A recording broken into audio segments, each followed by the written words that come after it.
Good morning, everybody. Before we get on to the health issues, I just wanted to say how pleased I am to be here at Ku-ring-gai High School with Minister Mitchell and Alistair Henkins, the local MP. This is one of 5 brand new schools opening this week, and it equals our best ever year of 42 new schools in 1 year. And by the end of this year, there'll be at least another 10 schools that are either upgraded or brand new. And this is a huge boost for our communities across the state. One of the brand new schools opening this week is in a regional community, and all throughout the state, parents and teachers and principals and of course the students are benefiting from our record infrastructure. And it's really pleasing to know that even though we've had an extremely challenging year, even though everything has to be COVID safe, that our education infrastructure pipeline is powering ahead. And in fact, in some areas we're moving ahead of schedule, and I'm really pleased with everybody's efforts. I want to thank Minister Mitchell and her team and Education Infrastructure for the great work they've done. But to know that students will be coming here to this upgraded high school tomorrow, and I know Principal Kamaz is with us, is extremely pleased as well. For many students, to have the upgraded facilities means not just having good quality in the classroom, but also a really, really positive learning environment. And of course, the one strong takeout for me is that COVID safe in construction and infrastructure means we can still continue to do those major projects and smaller projects that we need to. We keep people in jobs, and we keep delivering this vital infrastructure for the community. And this year will be a record in terms of new schools. I suspect that by the end of the year there will be at least 50 brand new or upgraded schools, which goes a long way towards our 190 upgraded school goal over the next 4 years. Of course, also here with me today is Dr. Chant to update you on the health advice and the health issues in the last 24 hours. We have had 20 new cases overnight. The one positive to take out of those 20 cases is every single one of those is from a known source. Whilst I remain incredibly concerned, that is one positive takeout, that all the cases now are from known sources, which means that people are taking advice, and we need them to continue to do that. Please make sure, if you've been told to isolate at home, that you spend 14 days at home. Even if your test comes back negative, if you've been told to stay home 14 days, you have to stay home 14 days. You may very well develop the disease and become contagious on day 3 or 4 or 5 as opposed to day 1 or 2, and it's so important to have everybody stay home when they're meant to be at home. And I want to thank record numbers of people who are coming forward to getting tested. We had over 20,000 people on a Sunday and a Saturday come forward to get tested. That is just amazing, and we're deeply grateful for that. But we also know that our state continues to be on extremely high alert, but also our state continues to be at a critical point. We have the opportunity to isolate the cases that we have, to clamp down and to make sure that we reduce the incidence of the virus spreading. We have that chance still in New South Wales. Unfortunately, other places don't have that opportunity. We have the opportunity, whilst we have to modify our behaviour and whilst we should think about our activity, we have the ability here in New South Wales to keep moving forward whilst we're controlling the spread, but it's up to all of us. And can I say very, very strongly, please heed the health advice. The next few weeks are critical.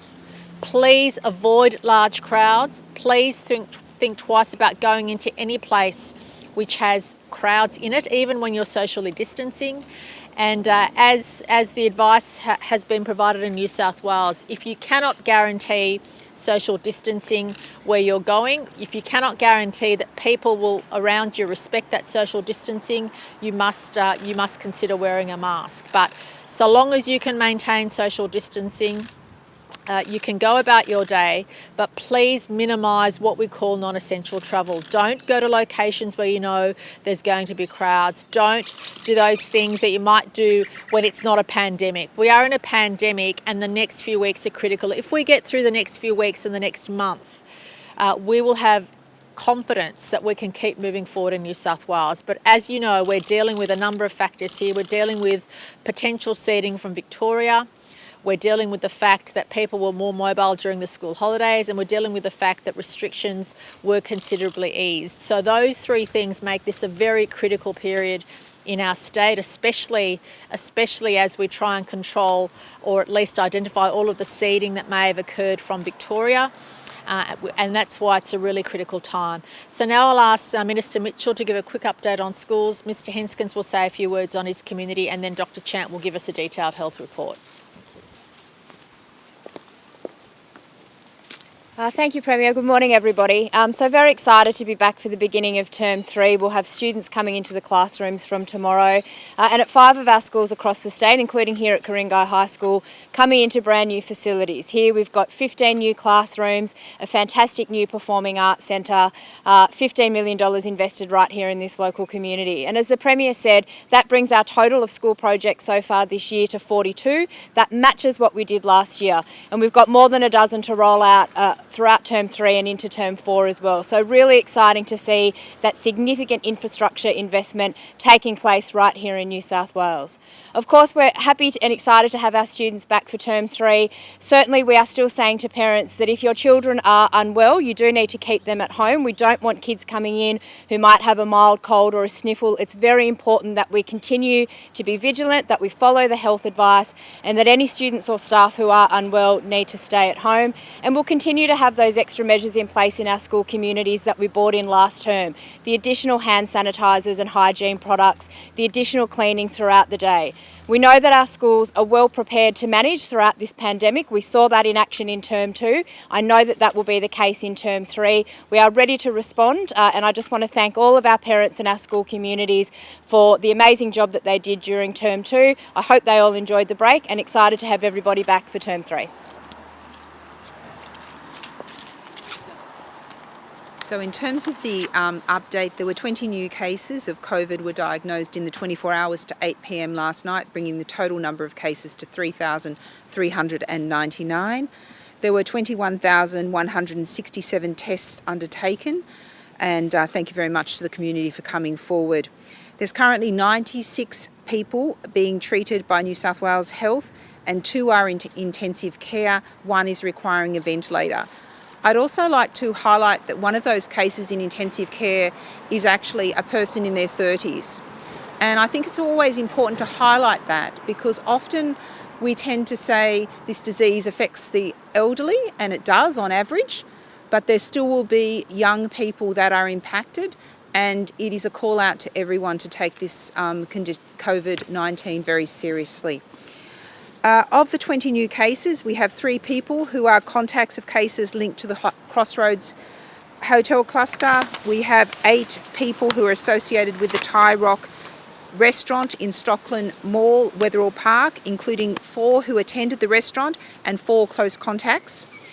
We have 4 people associated with the Bateman's Bay Soldiers Club, including 2 diners, 1 staff member, and a contact of a previously reported cases. We have 4 overseas travellers in hotel quarantine, and 1 person who was infected whilst in Victoria and has been isolating since their arrival. I'd also like to highlight the importance of the isolation guidance for people returning back from Victoria. It is essential that people isolate for 14 days since they were in Victoria, and that's, as the Premier said, because that's the incubation period for the disease, and disease may turn up at any time during that period. So please watch for symptoms, however minimal, get tested, and please adhere to those self-isolation requirements. So the total number of cases associated with the Crossroads hotel cluster is 48, and this includes 14 who attended the hotel on the 3rd of July, 1 who attended on the 5th of July, and 33 who are linked to the cluster but did not attend the hotel. And I think this highlights again the way in which this disease can be so insidiously spread. Once you get a seeding event, you then can infect many, many other people. And can I thank the community again for coming forward. Their actions have allowed us to identify these cases, and I urge the community over the next 2 weeks, regardless, across the state, whether you're in southwestern Sydney or western Sydney or across the state, now is the time to come forward for testing. Even if you have minimal symptoms, it's incredibly important that we find and detect as many cases as we can to stop those chains of transmission. Thank you. Questions? Do we know patient zero in that case? Do we know where it started? Is it connected with that Melbourne couple that went down from Queensland to India? So at this point in time, we don't know the source of the Bateman's Bay cluster. We'll obviously use genome sequencing, but part of our investigation is actually looking at, as we've developed a bit better idea of where the case is acquired and the time sequence, we will now be going back the 14 days prior to that to look at who was at the restaurant at that time and whether we can find and detect another source for the infection. So our investigations are undergoing, but for that outbreak we're not clear on who was the original source, but we do have a better handle on the chains of transmission. In terms of that investigation, have your tracers been able to make any link between the Thai Rock restaurant and the Crossroads Hotel? When you gave the numbers there, you did treat them as separate incidents. Has there been any connection established? There's obviously ongoing investigations and there are some tenuous links, but not sufficient for us to establish a connection at this time. Often we have to await results, further serology testing and other results to identify could we missed an intermediate person. And as I said, when we say missed it, it's not because of anything that's a failing, it's just the fact that this disease is such a mild disease that someone may not have been aware at the time, but we can do blood tests on them to see if they were infected, and that can help us piece together. But this is not the jigsaw puzzle sometimes has empty blank spaces, despite the best detective work that our case contactors undertake. Doc, did you have information about there was a junior football match on the weekend where a parent of one of the kids didn't actually attend, but he does have the virus? Do you have information about those kids having to isolate?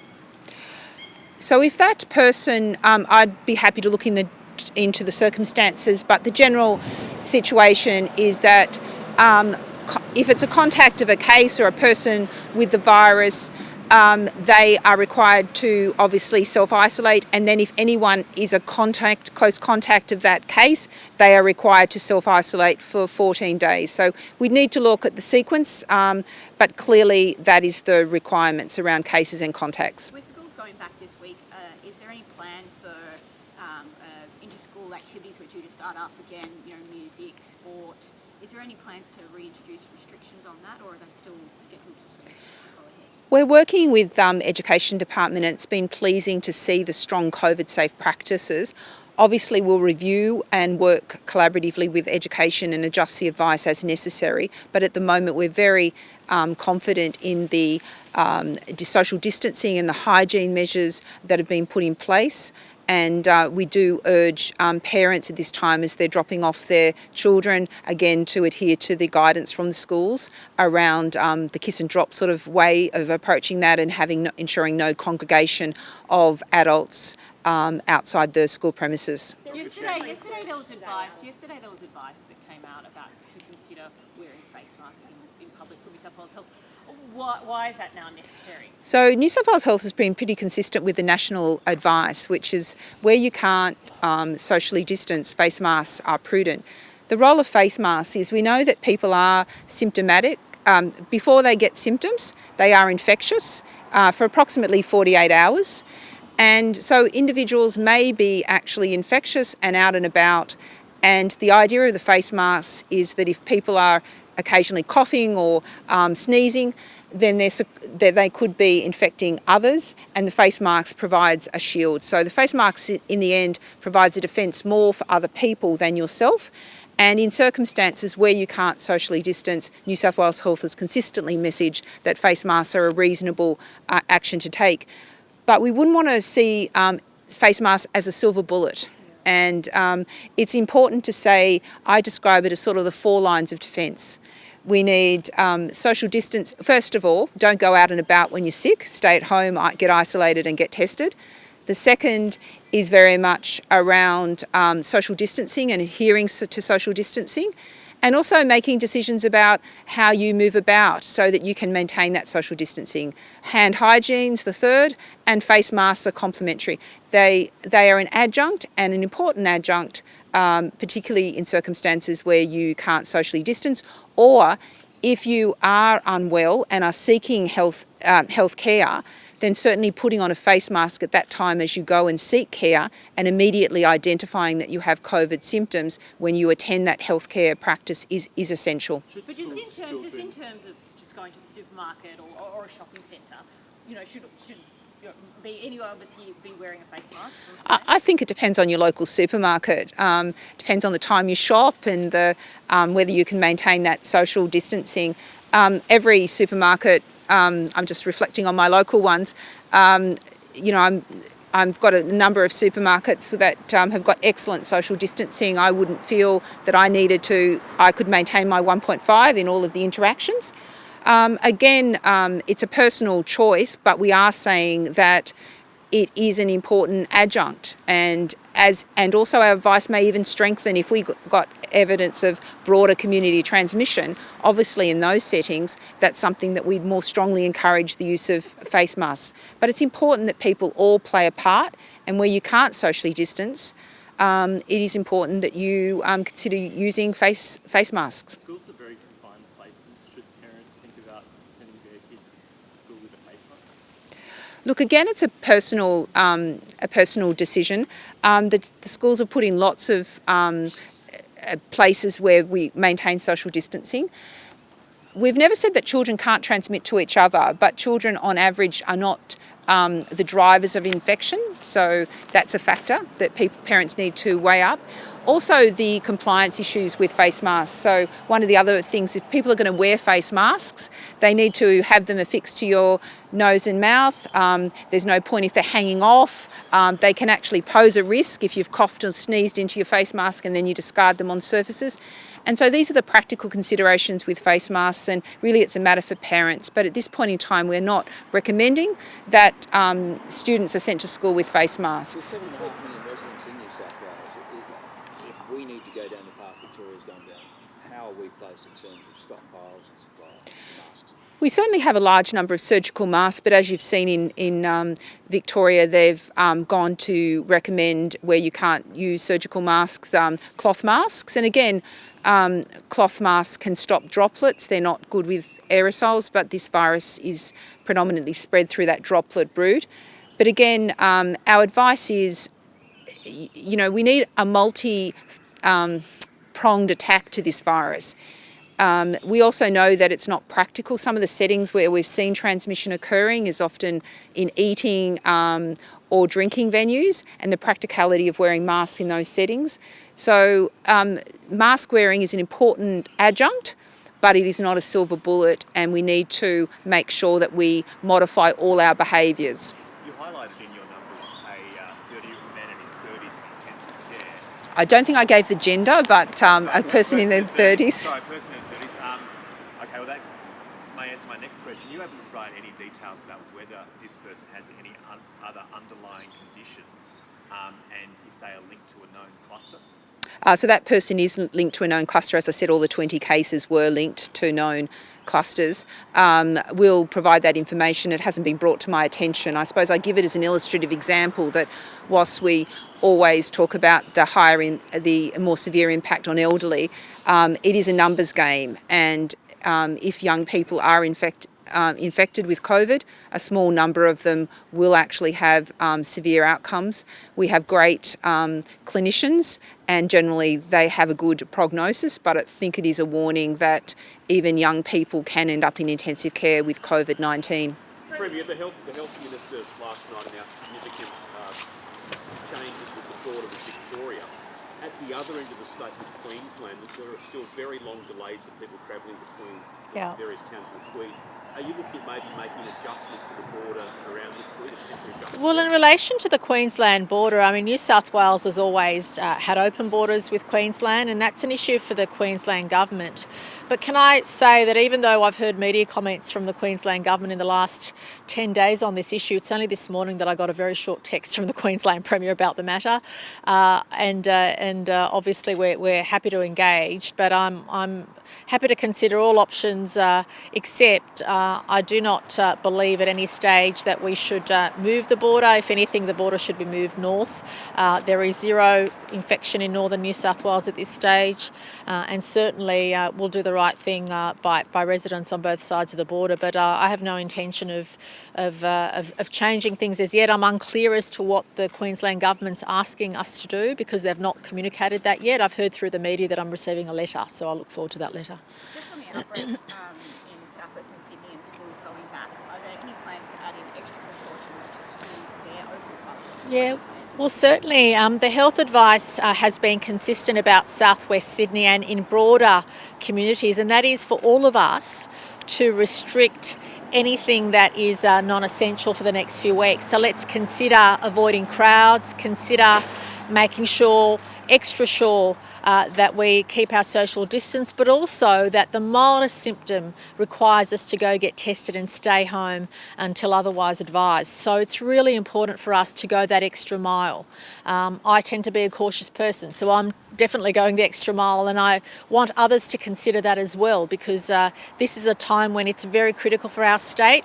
As I said earlier, we're dealing with 3 new factors. The most critical factor is that we don't know the extent of setting from Victoria. We know that a number of sources of cases in New South Wales are essentially from Victoria. Sorry, are there any plans for schools in that area? Oh, sorry. Well, obviously we'll rely on the health advice for that, but the health advice for southwest Sydney is avoid non-essential travel, make sure you get tested with the mildest of symptoms, and as Dr. Chant said, for parents to follow those instructions given by schools.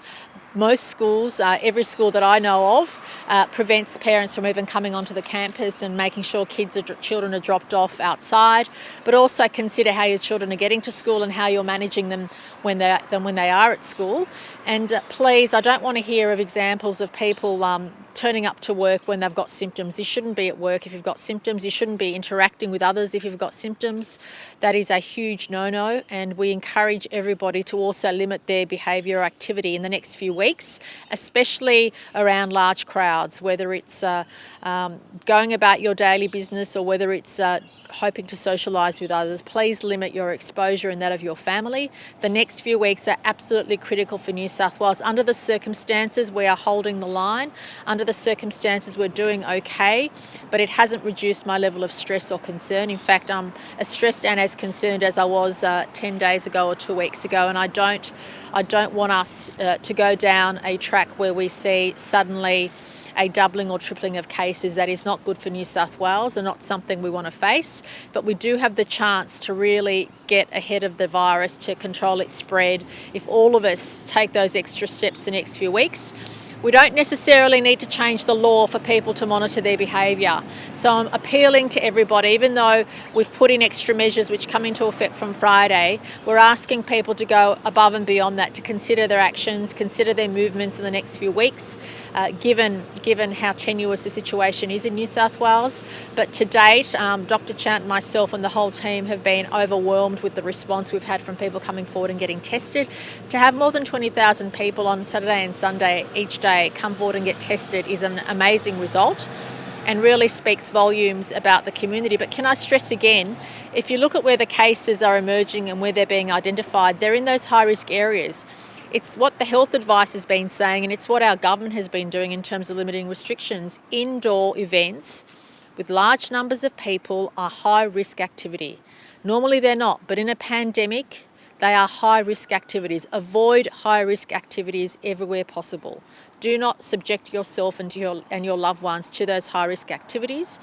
And in a pandemic, they're indoor activities where there's a lot of people. And when I say a lot of people, obviously a handful who aren't social distancing is as high risk as high numbers of people. So we have put limits on things, we have put limits on group bookings, but unfortunately some people are still not getting the message about keeping a distance from each other, and you can't be too cautious in a pandemic. We all have to be extra cautious, and I appeal to those who often aren't cautious to reconsider their activities because they could jeopardise other people's health. What are your thoughts when you saw those pictures on Schofield coming out of 60 kids partying? Oh, it's devastating. It's devastating and heart-wrenching to see vision of activity like that, which jeopardises everybody else. It might not mean they end up on a ventilator, but their parents or grandparents or their friends could end up on a ventilator or worse. We are at a critical point in our state's ability to deal with the pandemic. To date, we've held the line, and I can't thank enough our contact tracers, and I'm going out on a limb to say I think we've got the best in the nation here in New South Wales.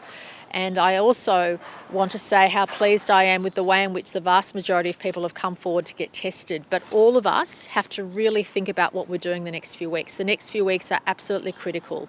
We've had a lot of people mobile who may have been infected from Victoria in our state in the last month. And that has impacted, of course, the number of cases here. But to date, because of the community's willingness to come forward and get tested and follow the health advice and health instructions, we're at a stage where we are on top of where the spread is, but we can't assure that moving forward if people don't continue to do the right thing. And obviously, the more cases you have, the more contacts you have to make. But I say to everybody in our state, thank you for your efforts thus far, but we have to work a little bit harder in the next few weeks to get through this critical time. And if we get through the next 3 or 4 weeks the way we have, we will be able to have medium to long-term surety that New South Wales can keep moving forward. But if we slide backwards, that will mean that all of us will have to face situations which none of us should want to face. There is a lot of talk about lockdowns. Are we on a cusp of a lockdown, or are you looking at in 3 weeks' time and probably may bring in tighter restrictions over the next few weeks? Well, in a pandemic, you never say never to anything, but certainly our strategy is to keep moving forward, to keep making sure that we provide the jobs and the security that our community needs whilst we're controlling the virus. And at the moment, we are juggling that balance well, but we can't assure ourselves that we can continue to do that if people don't do the right thing. That's why the next few weeks are absolutely critical. If we make sure we're on top of all the seeding that may have happened from Victoria, if we're on top of the recent outbreaks we have in the main from cases which originated in returning people from Victoria or Victorian tourists from a couple of weeks back, we will feel more confident. But at this stage, we're on high alert. I can't say enough how stressed and worried I am about the next few weeks, and that's why all of us have to be extra careful. We're not suggesting don't do what you normally would do, but be extra careful. Avoid the crowds. Think about what time of day you're going somewhere. Limit your exposure to unnecessary crowds, and think about the activities of yourself and your loved ones. Is New South Wales responding differently to these outbreaks? Because we saw these numbers in Melbourne creep up, in the double digits, and then they went to hundreds. Are we responding differently to these outbreaks? Well, look, I can't comment on what other states are doing, but I can assure you that in New South Wales, our contact tracing experts are absolutely outstanding on what they're doing. And the fact that, the Crossroads Hotel is a case study that I think people around the world will want to look at, where within hours, 2 separate incidents of cases in different parts of Sydney were linked to that one venue, and that allowed us to get on top of that very quickly. And as Dr. Chan has said, as the Health Minister and I have said, we can't thank enough those health clinicians who suspected their patients may have had COVID, tested them, and then the contact tracers within hours realised that they had one thing in common, even though they had nothing else in common, and that was that venue. And the way we've responded in New South Wales is getting on top of the contact tracing, closing down venues temporarily, having an abundance of caution, and that for us is really a localised lockdown, so to speak. If you shut down a venue, shut down an establishment as soon as you can, do the deep cleaning, contact everybody, that can help you get on top of the contact tracing and stopping the spread. But it does worry us when people in those high-risk activities are getting the cases, because we know, this is the frustrating thing about the disease. We know from health advice what the high-risk activity is. So we're saying to everybody, we know in theory what the problem is. Please respond by adjusting your behaviour. And we know it's indoor events where there's a lot of people, and a lot of people can only be a handful. But any indoor event with more than a handful of people is high risk. So please maintain your social distancing, maintain not sharing anything in common, maintain that hand hygiene, that extra level of care, especially in the next few weeks when we're trying to really get on top of the spread. Premier, the Black Lives Matter protest has been announced for next Tuesday. What's your message to the organisers on that one? Oh, that's the first I've heard of it, so I'll have to get advice on that. But I think our government's been extremely clear on that. Those high-risk events cause grief to everybody, and we will do everything we can to stop those events during this high-risk time. This talk of the next few weeks being crucial, it does make life hard for businesses to plan, to have confidence, to order their stock in, to know that they will be open in 3 weeks' time. What do you say to them in terms of, are we going to continue these yo-yo restrictions for the next 5 years or forever if we never have a vaccine? Well, I would know the answer to that if I knew when the vaccine would happen. But we have to live with COVID until there's a vaccine. But against my better judgment, we've given businesses a week to put in the new restrictions from Friday. We announced it last Friday, and that's to provide them with certainty to say if we modify, and to be fair, they're just tweaking existing restrictions. So if businesses step up and do the right thing, and can I say I'm still concerned about the number of businesses that aren't doing the right thing. So obviously Friday is their deadline. Some businesses have been absolutely outstanding, and you can tell as a citizen when you walk into somewhere whether that business is taking COVID's safer plan seriously. I mean, the businesses that are doing an outstanding job, you can feel, you walk in the door, whether it's an eatery or somewhere you're buying goods or having a service done, you can tell they're COVID safe and they're fantastic, but too many aren't taking it seriously enough. And from Friday in particular, the full letter of the law will be applied to them. It's a warning. All of us have to step up, including businesses.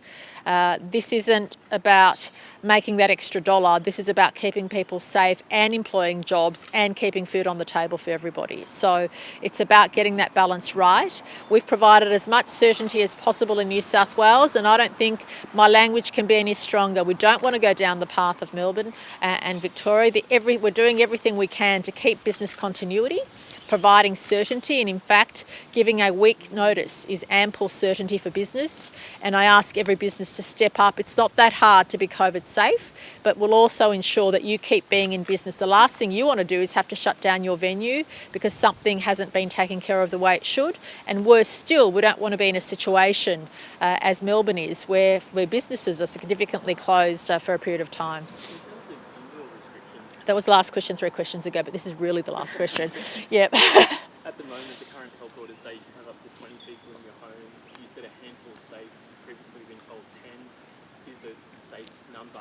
Why haven't we changed the health Well, orders? we've given an advisory to everybody not to have more than 10 people into their home at this time. The health orders specifically say 20.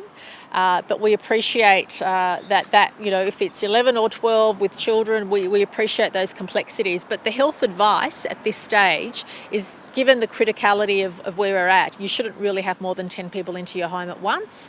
However, the law currently still has 20. But the health advice, this is the other important thing to remember, that from time to time in a pandemic, the health experts will give us advice, and we should take that advice, whether it's written in the law or not, because we will have to move quickly. We'll have to move quickly during a pandemic. There'll be situations in local areas which change significantly, situations in communities which change, and we need to adapt. So let's keep our eyes and ears out for the health advice. The information is available through websites, through phone, through advertising. Please stay alert. Please take on the health advice and also use common sense. If we're all saying that we're all on high alert, we're telling you all we're worried and stressed, please take that as a signal to be extra careful. Reduce your activity, reduce mobility where it's not absolutely necessary, and avoid crowds. And we're asking people to apply common sense as well as applying the law, but most importantly, the health advice, what Dr. Chant says, myself or the Health Minister, are absolutely what everybody should be doing. Thanks everyone.